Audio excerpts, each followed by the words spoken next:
Yeah, get it on. Got to get it on. Welcome to the podcast. Greg Giraldo is with us today. Greg, one of the funniest guys I've ever seen on any of the roasts that I've ever done. Jeff Ross, dear friend, and with all due respect, I still love me some Greg Giraldo on the roast. I did I think I did the Pam Anderson roast with Greg, but he's done them all and continues to do them. And I think one of the reasons I like Greg so much on the roast is because he's smart. Funny's good, but smart and funny is really good. Thanks.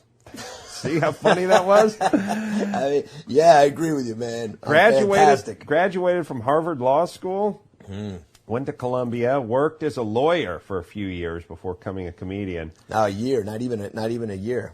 Oh, really? Yeah. Not even a year. Yeah, so I was never really a lawyer. I'm trying to think if there's any other job that involves that kind of training and education that more people get out of.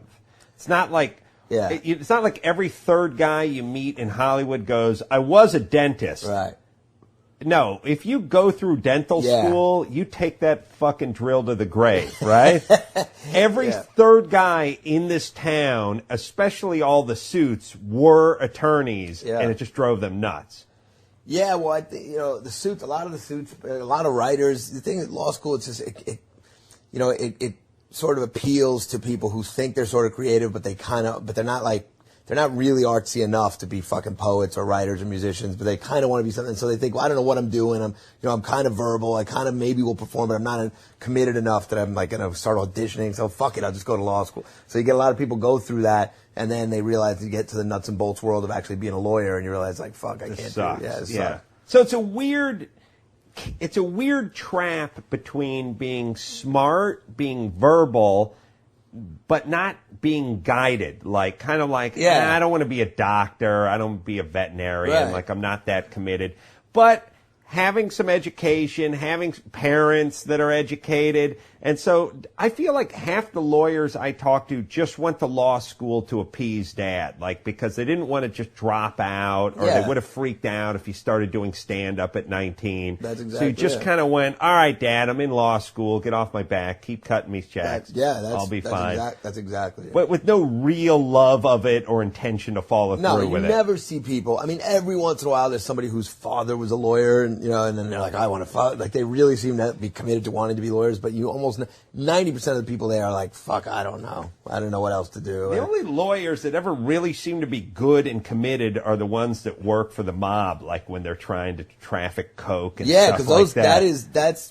That's also dead on, because those guys, that's the most criminal shit is the most fun stuff you could do. That's the only kind of law that's still old school law, ladies and gentlemen of the jury, all that shit. But there's no money in it, really. So if you go into you're either working in the DA's office or you're a criminal defense lawyer, criminals don't have fucking money to pay anybody. Right. Except for mob criminals, so those guys, those are the lawyers that are old school, still slick, still courtroom guys, but make money. Yeah, getting paid and cocaine and hookers. Like mob attorney, that I could see myself doing. It's a good gig. It seems to have tapered off a little bit. I guess the Russians must still need somebody. Yeah, I guess, Or maybe they're just keeping a lower profile and we don't know about them. Yeah, it's not as cool as it was. Remember all those guys, who was that bullet-headed guy, Bruce Cutler? Yeah, all those guys back in the Gotti days. I just don't want to go to some crappy cubicle and be sitting next to Marcia Clark, you don't want to be a DA. And Chris Darden. No. Making $46,000 a year. Yeah, if that. So Greg Giraldo got himself out of that business and into the comedy business. I would like to look down a couple things. Greg was wearing a chain, and it was making some noise into the microphone, so we just asked him to remove it before we went on the air. And you sort of took a few moments, because you're doing it blind, you're doing it behind your neck, took a few moments to do it. And I was thinking, in every bad movie, this is one of those, I'm fixated on the things that happen in bad movies that never happen in real life. Like in every bad movie, when there's a locket or a chain and the bad guy removes it from either the hot chick or the good guy, they reach over, they grab it, and they go, pop, and it just comes off in their hand. There's never a scene where the guy pulls it, and the guy goes, ow! Yeah. What the fuck? That hurt my neck, and it always just pops right off. Or when the guy puts it on the girl, he always just kind of like gracefully just touches it and walks away. Yeah.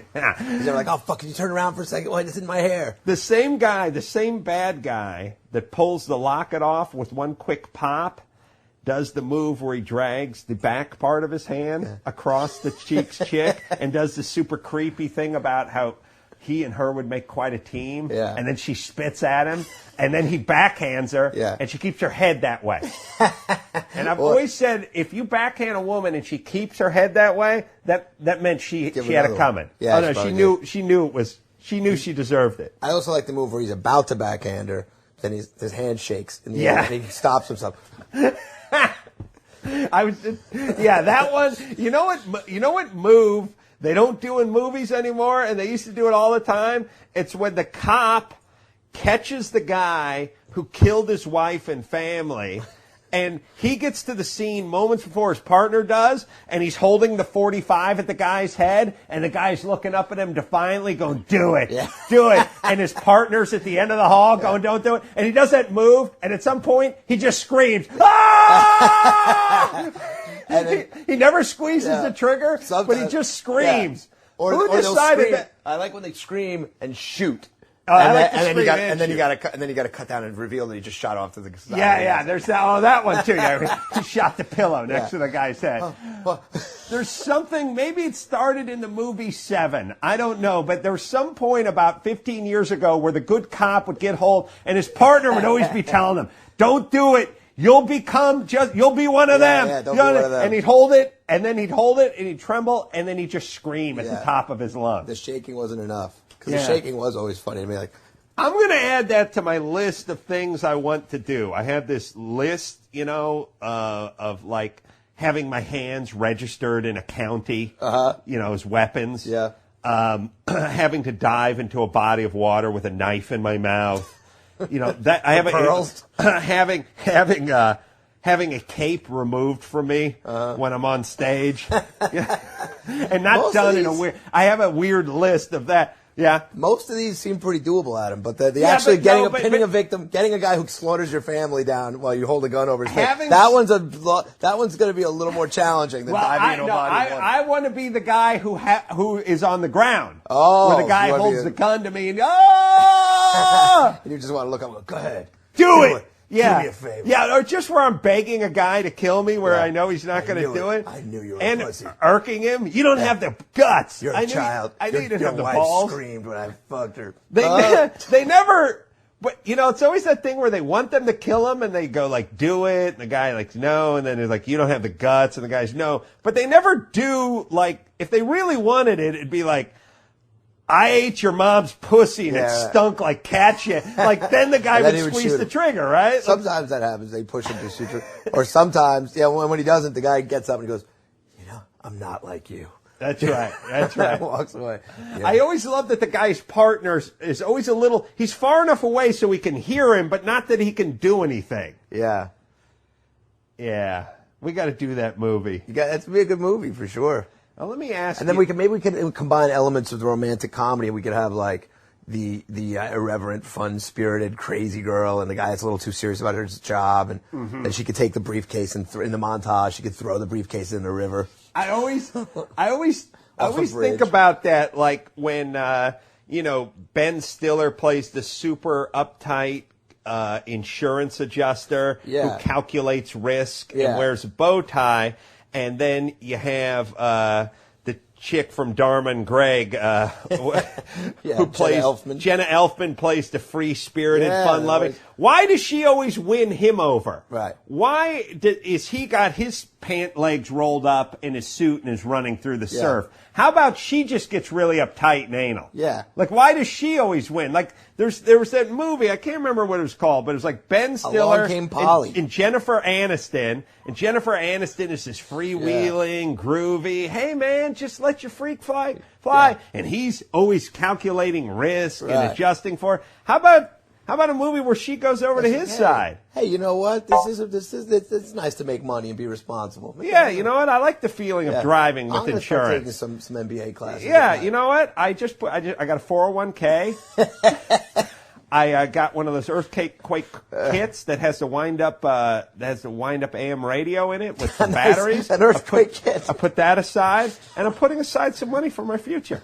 And you know that trip where we're planning to go to Belize and we're gonna go on the zip line over the canopy of the rainforest? No more. Yeah, it's dangerous. A stupid trip. No, we're gonna stay right here at home and work. Well, see, and they're always throwing their phones away or their briefcases in a pond. They always do that, and I would punch a chick if she took my phone and threw it into a pond. You got to lighten up. What the fuck does my phone have to do? Great. I don't feel relaxed now. Now if we break down, we won't be able to call for help. There is a lot of cell phone throwing away in movies. Very symbolic. Yeah. Like, get rid of the cell phone. You're tethered to that thing. The briefcase, dumping it out over in Central Park on a bridge. Yeah, that cell phone, that's not a lifeline. That's a ball and chain, man. What are you doing? Yeah, I agree. Fuck Jennifer Aniston. How can we make reservations at the vegan restaurant now that I have no job and no phone? When people sit down and write that like Along Came Polly, like when they're actually writing it, like, hey, Ben Stiller is an insurance guy and he assess risk for major insurance companies. So he's really by the numbers and uptight. And guess what kind of chick he's going to meet? Another really uptight chick? No. She's going to be running with the bulls. She's going to be at some point when you're writing that piece of shit, does nobody raise their hand and go, hey, listen, first off, I know what the ending of this movie is going to be, and the reason I know what the ending is going to be is because they've made 35 fucking hundred of these fucking movies that no one gives a shit about. It's amazing. I wonder if they go like, maybe we shouldn't have the montage where like she's changing his outfit and he's coming out 10 different times from the dressing room. No, that's she's waving her head, shaking no, and then finally, that's the one where he comes out in some hippie garb. Where he's putting on the patchouli oil and he's wearing the Nehru jacket. Yeah. By the way, Greg, as I've said, does all the roasts, and I was talking about this the other day. You've done Cheech and Chong's roast. Yeah.